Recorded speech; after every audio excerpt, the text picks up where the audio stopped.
Ay, nag-adjust niya, tinan mo. Saan? Ito, yung string yan. Mali ang paggagawa. Pinuputol yan. Hindi yan ganyan, Diyos ko. Kaya ako malas yung spring eh. Ang lakas ng tagas, boy. Check natin, boy, kung ano problema, boy. Okay. Kailan mo pinakabit ulit yung oil seal? Kahapon? Makarang 2 araw na. 2 days na. Pag binabalik ko ron, ay, laging may ginagawa eh. Sabi niya kayo, nabalik ko mamaya hapon. Siyempre, ano na yun eh. Back job na yun eh. Ay, balik ko mamaya hapon. Pag back job, talagang gano'n na yun. Magbalik ako, hindi ko na binalik. Pero nung una, inayos niya. Oo, yung una. Tapos may tool. Sinigipan niya yung spring eh. Ha? Kami spring oil seal, sinigipan niya. Pinutol. Hindi, sinigipan niya. Pinuputol yun. Pinuputol ba yan? Ginano niya. Hindi sinisigipan yun, pinuputol yun. Pero pinilipit niya. Pinilipit niya yung spring para lumit. Para ano daw, umatak. Hindi pinuputol yun. Ano mo, makikita mo kaya? Pinuputol Mga yun. 2 araw, kahapon pa ka dapat. Dalik ko sa kanya, wala naman siya, di naman nakabukas.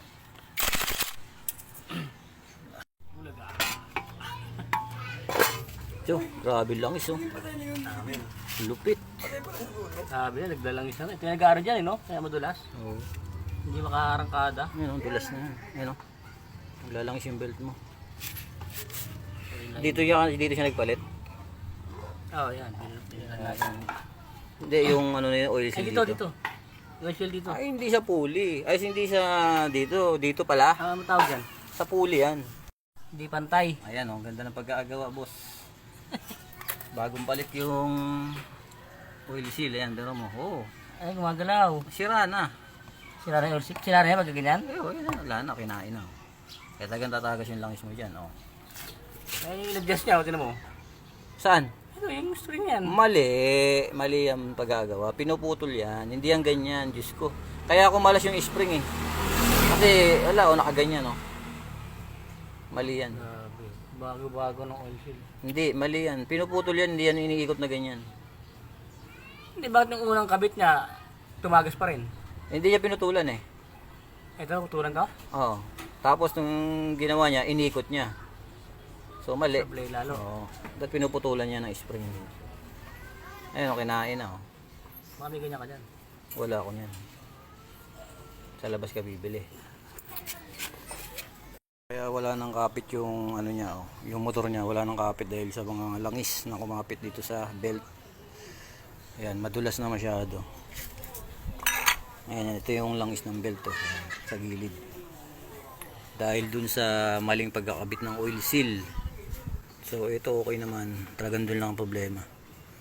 So papakita ko sa inyo mamaya paano ikakabit ng tama yung oil seal na hindi na pabalik-balik ang problema.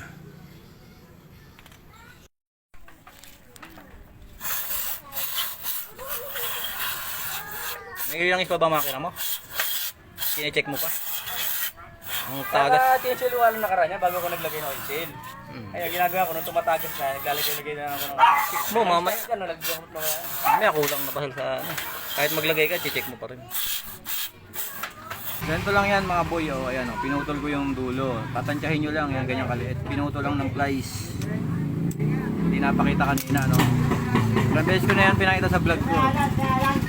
Tapos isusuksok nyo uli yan.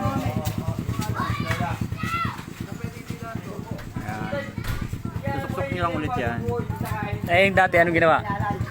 Binol. Yung ginawa kasi nung dati, oh. Ayan, binol. Iniikot na gano'n, oh. Ay, magaling. Ayan, oh. Magaling. Pampakapit. Seal? Tawag yan, sealant? Langis. Wait mo mga 30 minutes. Tingnan natin kung ano. Buksan ulit natin pagkatapos ng 30 minutes.